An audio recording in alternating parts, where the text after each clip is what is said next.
actually argue that I think a diet that's high in histamine is never a root cause truly. Right. Like theoretically, most people I think should be able to tolerate histamine in their food. It's just that we have these protective mechanisms, right? It's kind of like low FODMAP and SIBO. It's like normally you have the stomach acid and the motility and the microbiota to handle that fiber and move it through your system so you don't get an excess of gas production. And if one of those protective mechanisms fail, then FODMAPs can cause symptoms for you because you have SIBO, more than likely. Right. And it's like the same thing. It's like incoming dietary histamine shouldn't be a problem. We have the equipment to deal with that. But we have a lot of checks and balances and protective measures that stand between you and a histamine burden. So it's like, where is that protective mechanism failing you? Or are there multiple? Is it that, and this one's really fascinating, but frankly, we don't know a ton about it. We know that some bacteria produce histamine, and we know some bacteria degrade it. Mm-hmm. And maybe your dysbiosis is part of that picture. Maybe you have more histamine producers and fewer degraders. I don't think we have really clear data on like what species particularly to look at on stool testing, or even if we can measure this in stool testing. But like as a general kind of thing to be aware of, we know that that's a thing. So it could be that dysbiosis is the driving factor. It could be that you have leaky gut and you can't produce the enzyme DAO that breaks down histamine, like we talked about that last time. It could be that your immune system is off its rocker and your immune system is churning out bucket loads of its own histamine and then like the little tiniest amount from the outside world, and your body just goes, I hate you all. And it's like, you've got to kind of pick through all these root causes and figure out where the stress is on your body so that you can eventually increase your tolerance. Because being on a low histamine diet for the rest of your life is probably not A, where people want to be, but B, it's not necessarily the full root cause deal.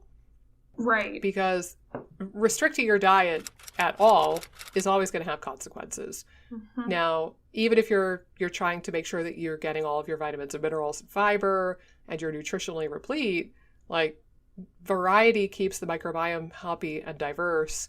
And if you whittle down your potential list of foods that you could consume by a moderate amount, I mean, you are going to get less diversity in your gut microbiota over time doing that. So you don't necessarily want to stay on a low histamine diet forever and ever, unless you have a very compelling reason, like overt mast cell disease. Then maybe I would go there.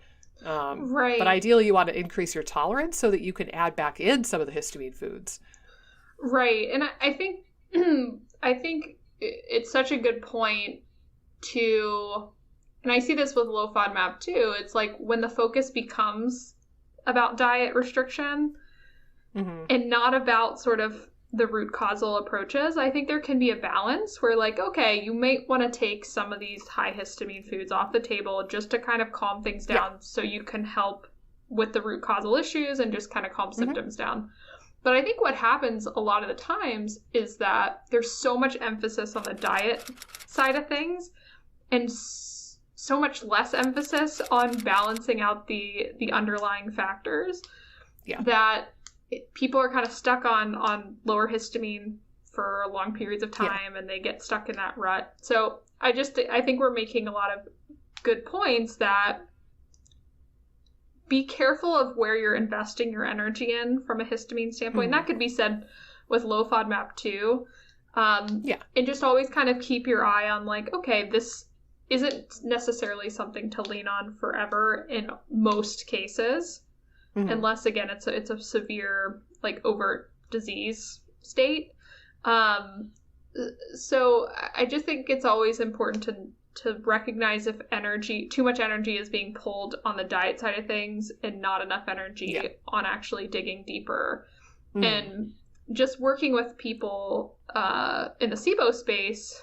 Like I see that all the time with the SIBO diets and low FODMAP diets. It's the same thing can be said with histamine diets too. And again, like I said, restricting some histamines to take the load off is key, but really making sure that like keeping your eye on digging deeper is really important. Yeah. Again, I worry a lot about like under eating the more you're restricting. I know we've talked about that and again, the health of the microbiome, your relationship with food, the stress that causes. Like, there's all these potential factors to weigh into the equation that often are not even discussed, which, again, I think you should always understand, like, the pros and then the potential cons to doing any diet, and what to look out for if you might need to change something, and having kind of the guidance to help you construct the diet in a way that's going to be less likely to cause any harm. Yeah. Well, and I think too, like, this is kind of a tangent, but I think it's relevant, is that like, societally, we favor people who are really strict and really, like, go-getters, right? Like, balls to the wall, I'm going to do this 110%. And I think we talked about, like, you can't give 110%, first of all. It's like mathematical stupidity to say that. But like, our society kind of favors that, like, the kind of, like, the really strict stuff gets a lot more attention, a lot more likes and clicks and shares. Like, nutritionally is some people are like, what, histamine? Okay, done. And it's like, restrict 110%. And it's like this, you know, I can't fall off the diet. I can't fall off the wagon because that would be bad. And in some circumstances, my health coach or my nutritionist or my functional doctor would slap me on the wrist if I ate a tomato. And that would be a bad thing because I have this magical prescribed diet and I'm not allowed to have histamine. These things are off limits. They're illegal. They're bad. But it doesn't have to be this forever super strict 110%, crank it up to 11 kind of a thing, because then you'll never know when you have tolerance again for that food. So right. I hope that made sense. To me, what you're describing sounds a lot like, and I like that too. I find that people that are more flexible tend to do better in general. Like, we can make more changes. We can really hone things to their individual needs.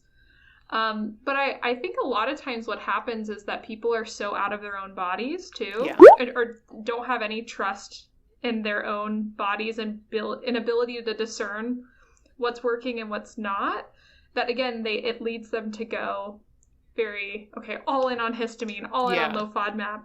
And then it's really hard to break that mindset. Hey guys, if you like this video, be sure to subscribe, ring the bell, click the like button, and leave a comment down below with the videos that you would like to see me do next. Doing all of those really helps support the channel and support my efforts in making as many videos as possible for you guys. Thanks so much, and I'll see you in the next video.